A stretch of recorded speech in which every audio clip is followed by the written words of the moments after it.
Yo, what's up? Welcome back to another episode of the SWUS. NBA Thursday, we got 9 games on the board, and we got the trade deadline. So it's going to be a crazy day in the NBA. As far as how I'm doing, I am 2-1 so far. I'm recording this. The Pistons and Pelicans are still playing. Both are winning, though. So I'm 2-1. Look, I could either go 4-1 ceiling or 2-3 floor. So we'll see how those play out. But it's looking like another winning night. That would make 4 in a row to start the week. So you got to like that. But yeah, it's NBA Thursday. We got 9 games. Let's go. Welcome to the SWUS. The SWUS. SWUS. Hey, get the SWUS. First up, San Antonio on the road in Orlando. The Magic are laying 11 or 10.5 or 10, depending on the sports book. I mean, it's everywhere, this line. Total sitting at 223.5. Let's take a quick look at the spreadsheet. And according to the model, we should see a 7-point Magic win. Final score 116-109 Orlando. Injuries on the Spurs side, we got nothing. Spurs should be at full strength for this one, but they did just play a game in Miami last night. Whenever there's a back-to-back, there's always a chance that they throw somebody on the injury report unexpectedly. But as of right now, they should be at full strength. And same goes for the Orlando Magic. Nobody on the injury report for Orlando either. So before we get started, we should bring up the San Antonio numbers on the second leg of back-to-backs this season. With 0 days rest, they're 28th in defensive efficiency. So the Spurs have really struggled on the defensive side of the ball with 0 days rest. 2-6 straight up, 3-5 against the spread in those games so far this year. Betting trends on the San Antonio side. Spurs 1-4 against the spread in their last 5. They are 6-3 against the spread in their last 9 on the road, though. Also 6-3 against the spread in their last 9 as road dogs. The under's been cashing nonstop for the Spurs. 7 straight unders in Spurs games. On the Orlando side, as we know, Orlando's been covering the number. Magic 5-1 against the spread in their last 6. Just 4-5 against the spread in their last 9 at home, though. They've really been a much better bet on the road. They are 7-3 against the spread as home favorites this year. The under is 8-3 in their last 11 home games. As far as this particular head-to-head matchup, the Spurs have definitely gotten the better of the Magic. San Antonio is 9-5 against the spread in their last 14 against Orlando.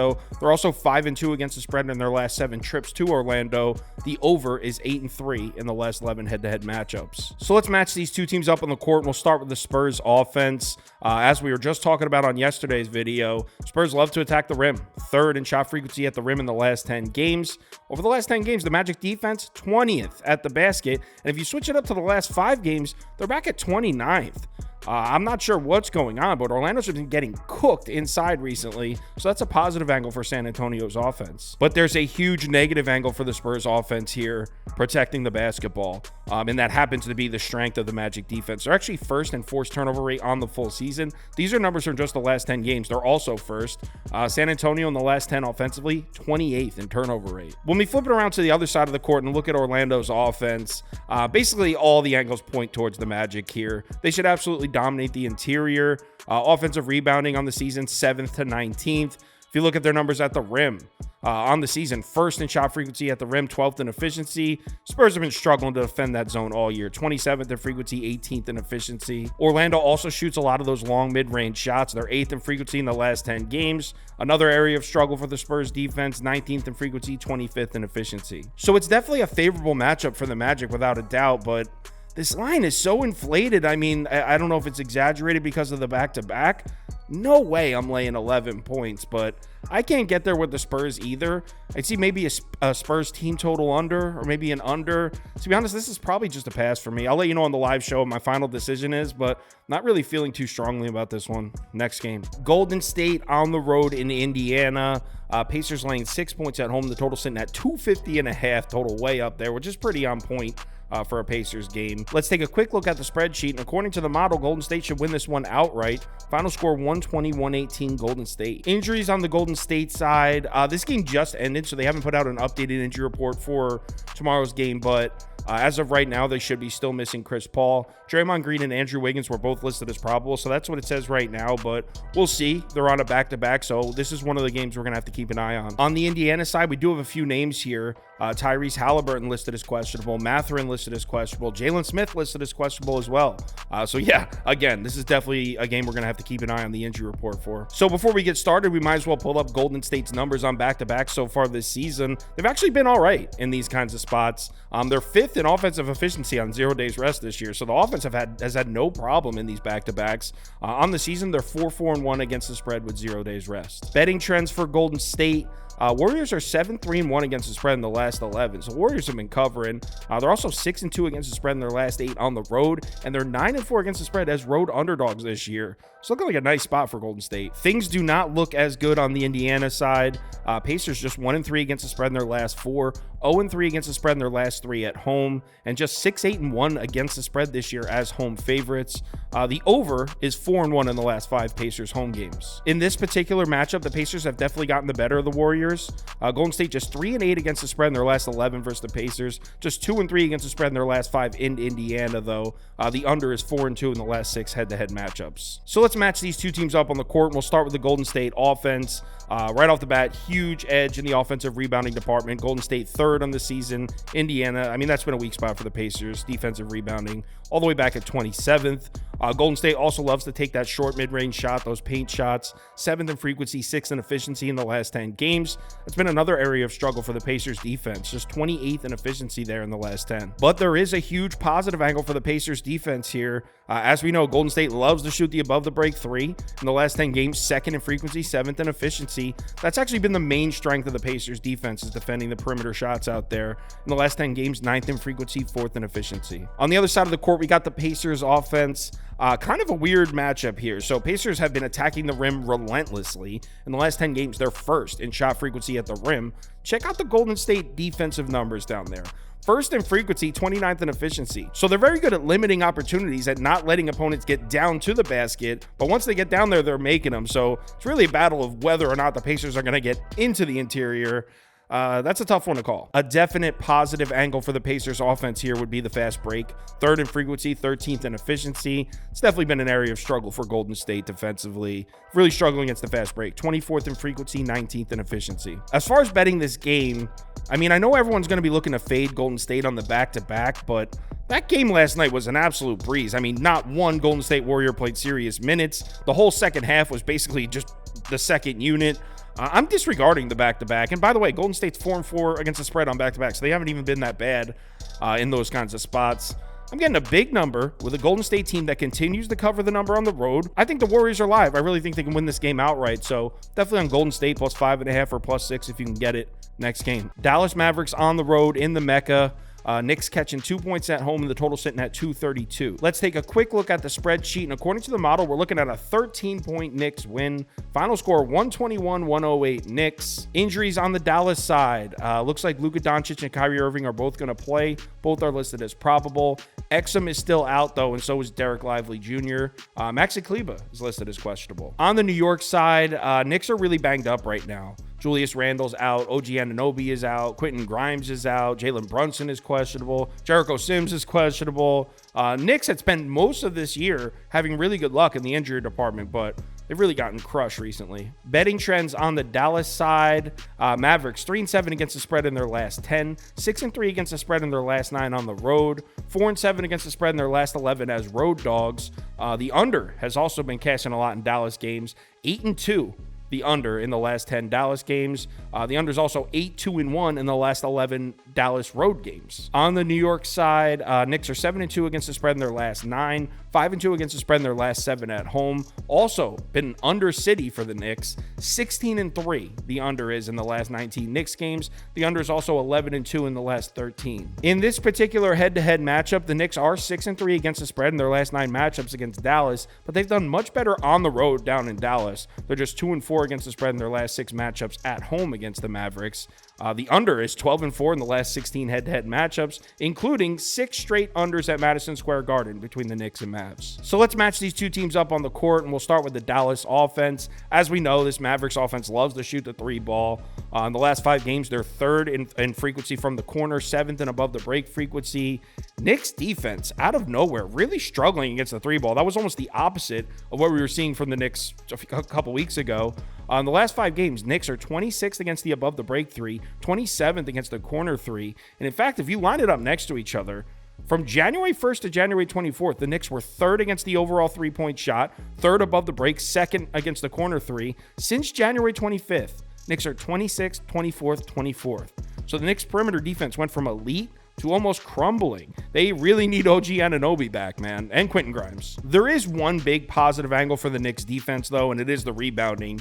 Dallas has been terrible on the offensive glass, just 29th in ORB in the last 10 games. Knicks defense 10th. Even with the big rebounding edge, though, I got to give the edge to the Mavs offense here. The Knicks, under Thibodeau, the Knicks have lived and died by that 3-point perimeter defense. And if it's not there, I can't really trust the Knicks defensively. On the other side of the court, I do have a couple positive angles for the Knicks offense, though.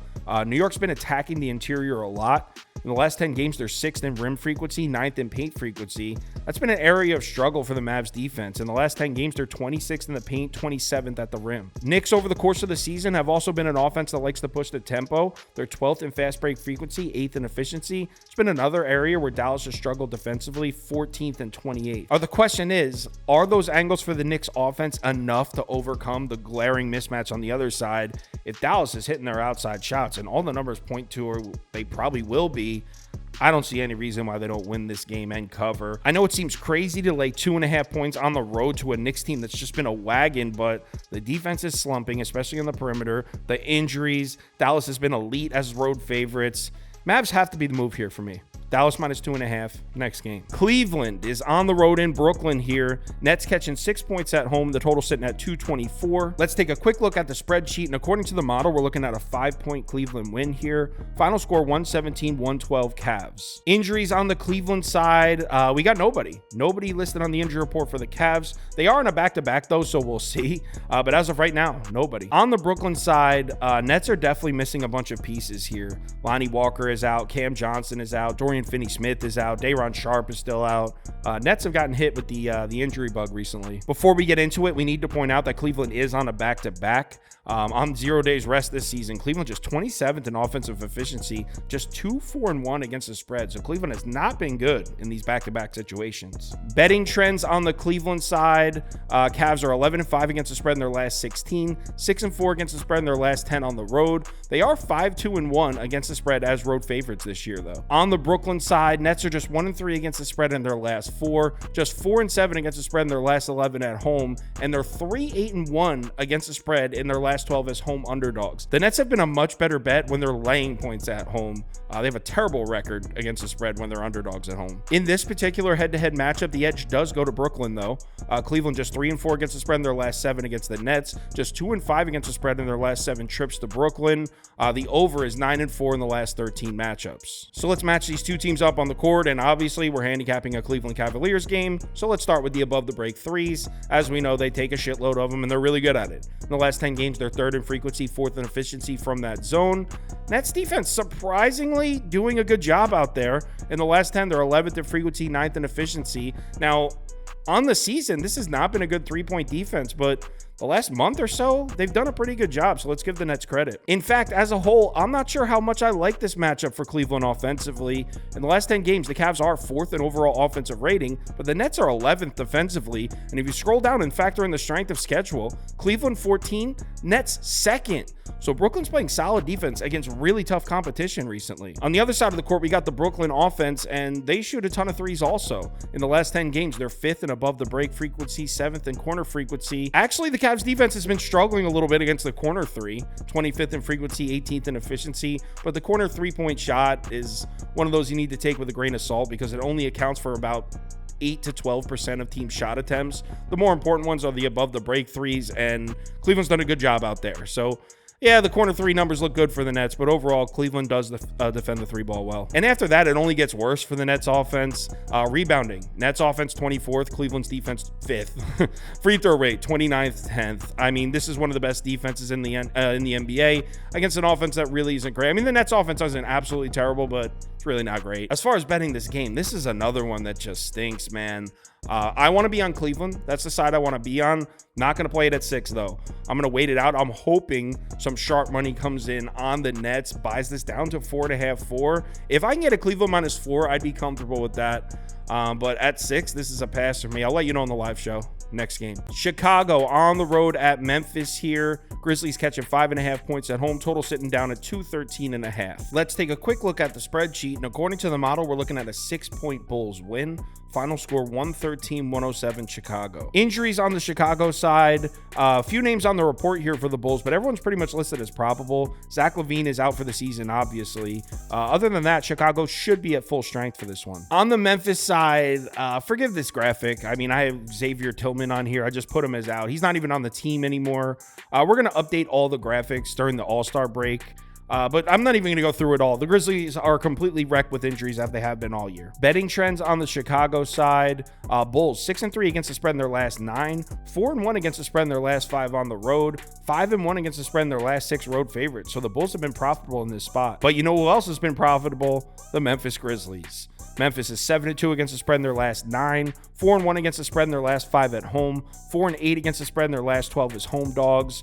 The under is 6-3 in the last 9 Memphis games, and the under is also 10-2 in the last 12 Grizzlies home games. As far as this particular head-to-head matchup, Memphis has definitely gotten the better of the Bulls. 5-2 against the spread in their last 7 matchups against the Bulls, 3-0 against the spread in their last 3 home games against the Bulls.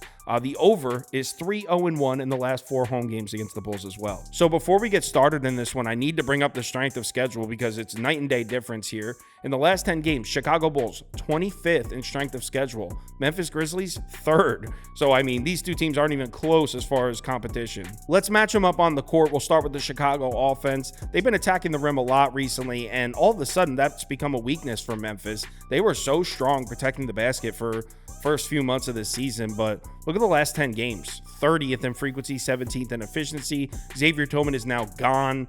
Jaren Jackson Jr. might not even play.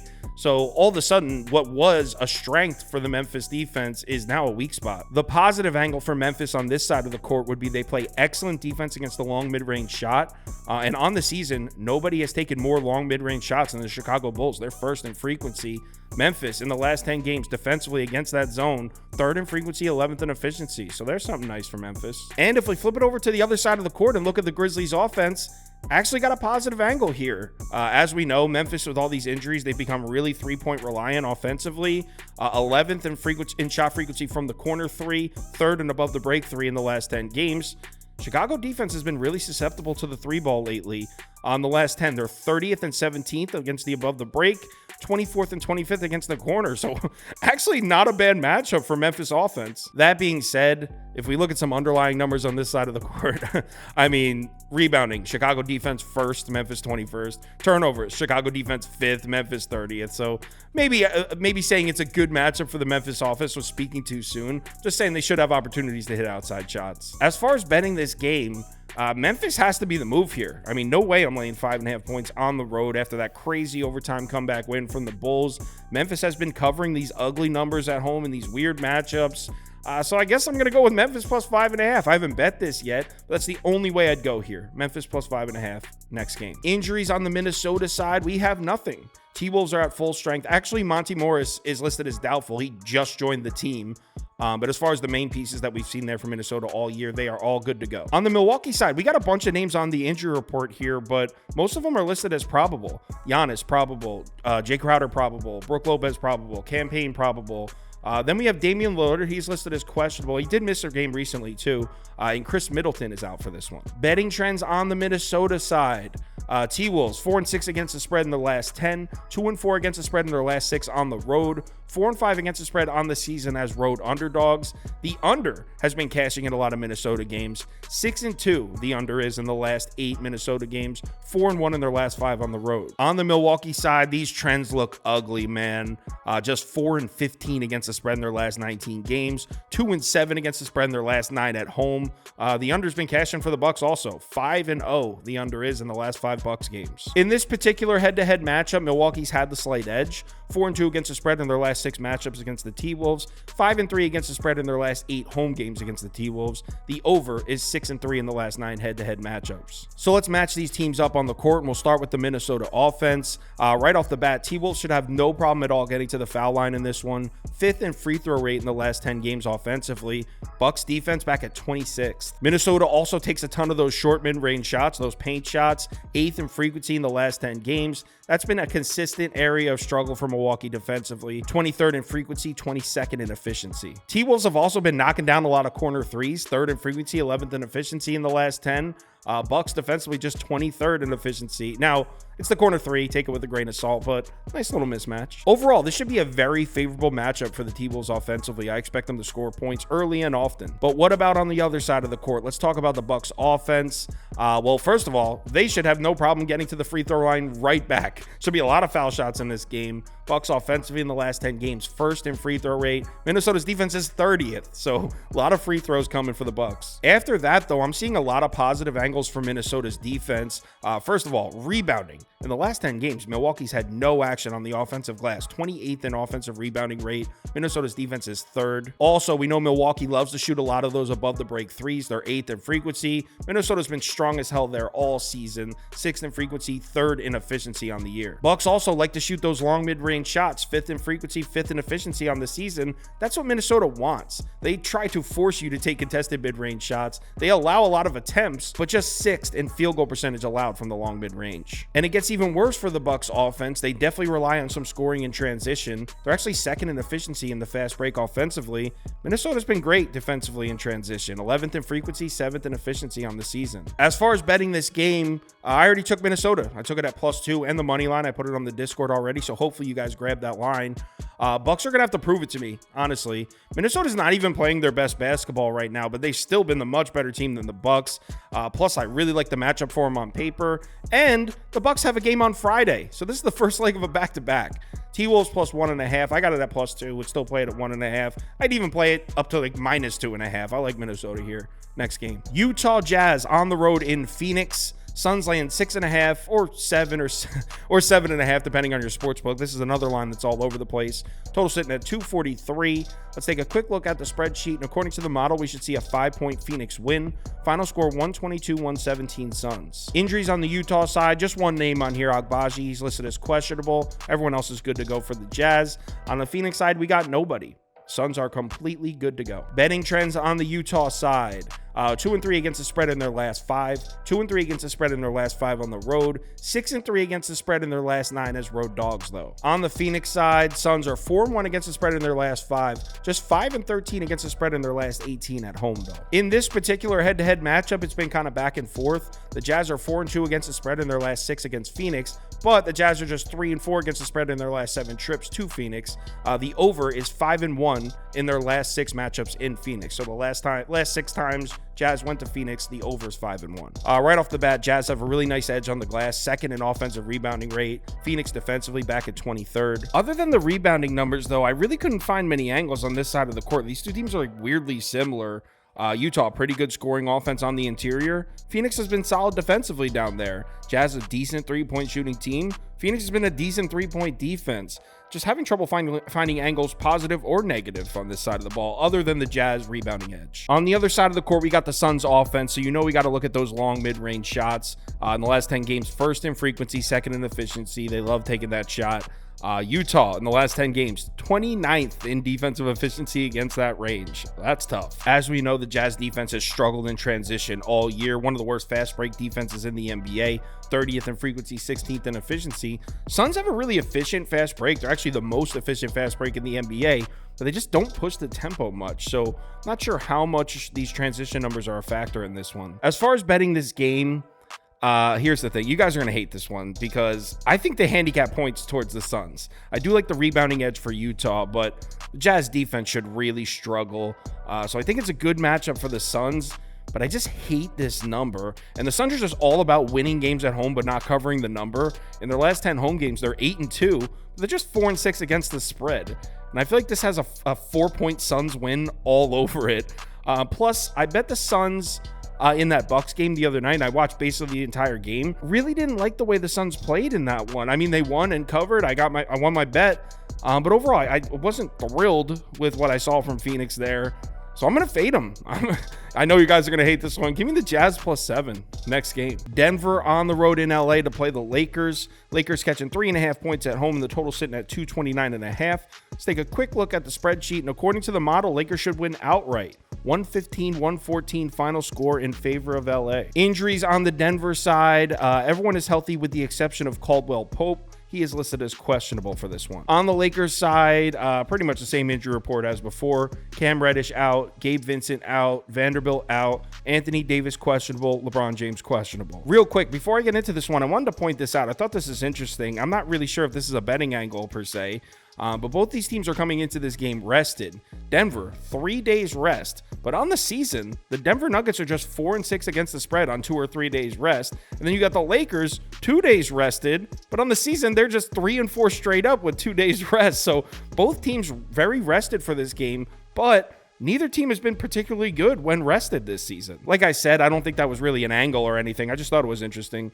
Let's get into the betting trends. Denver, 3-7-1 against the spread in the last 11. Denver has not been covering the number. The under is 8-1 in the last 9 Nuggets games. Nuggets just 2-6-1 against the spread in their last 9 on the road. 5 straight unders for the Nuggets on the road. And Denver, 5-12-1 against the spread in the last 18 as road favorites. So not a good spot for the Nuggets. Lakers, on the other hand, have some decent looking trends here. 7-5 against the spread in their last 12. 3-1 against the spread in their last 4 at home. The over is 8-2 in the last 10 Lakers games. On the season, the Lakers are 2-3 against the spread as home dogs. As far as this particular head-to-head matchup, Denver is 3-0 against the spread in their last 3 against the Lakers. But they're just 3-5 against the spread in their last 8 trips to LA. So they've been much better at home in Denver, duh. And the under is 5-2 in the last 7 head-to-head matchups between these two. So let's start out by pulling up the efficiency numbers for the last 10 games. These two teams are dead even. Denver 16th in overall net efficiency. Lakers 17th. They're just basically polar opposites in pace over that span. Lakers averaging 102.8 possessions per game, second fastest pace in the NBA over the last 10.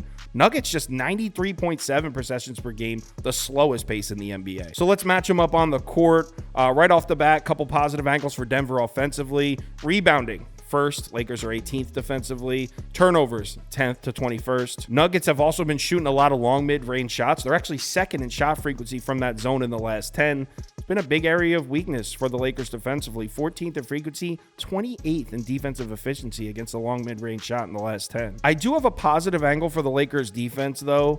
Denver offensively usually relies a lot on getting to the foul line. They might have trouble getting there in this one. On the last 10 games, they're 10th in offensive free throw rate. Lakers defense is second, though. Lakers don't send a lot of guys to the line. And speaking of free throw rate, let's flip it over to the other side of the court. One of the Lakers' offensive strengths, getting to the foul line. They're 4th in free throw rate in the last 10. Denver's defense 19th, so should be a huge free throw advantage for the Lakers in this one. Another positive angle for the Lakers offense, and I briefly mentioned it before when I brought up the pace numbers. Lakers love to push the tempo, man. 4th in fast break frequency, 5th in efficiency.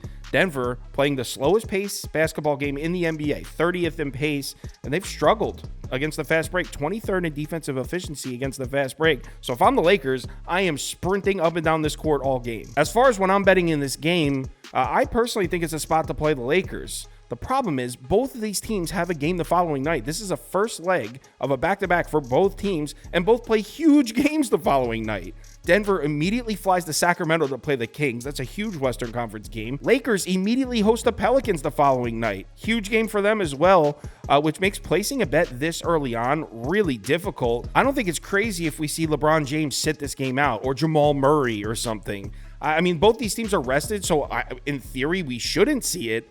But these back-to-backs with a big game on deck, you never know. So I am on the Lakers, but I haven't bet it yet. I'll give you the final answer on the live show, but I won't be betting the Nuggets. It'll be Lakers or nothing for me. I just don't want to get caught with the 3 p.m. LeBron James and Anthony Davis are now listed as questionable. Well, they are listed as questionable, but you know what I mean. I don't want to get hit with the 3 p.m. bullshit injury report. It'll be Lakers or nothing for me next game. Next game is actually Pistons at Blazers, and I'm going to skip this one for now because as I'm recording, the Pistons are still playing. So I don't know what the line's going to be. I don't want to make any decisions on that until the game's over. So we'll talk about that one on the live show tomorrow, 4 p.m. Eastern time. The college basketball show's at 3 p.m. Eastern time. So if you're able to make it, we'd love to see you in the comments. If you want my top bets for all sports parlays of the day, or you want to join our Discord, head over to KyleKirms.com. The information's right there on the homepage. Let's keep this week going. We're having a nice little week. I think as long as these games aren't over, but as long as one of Pistons or Pelicans cover, that'll be another green night, 4 straight to start the week.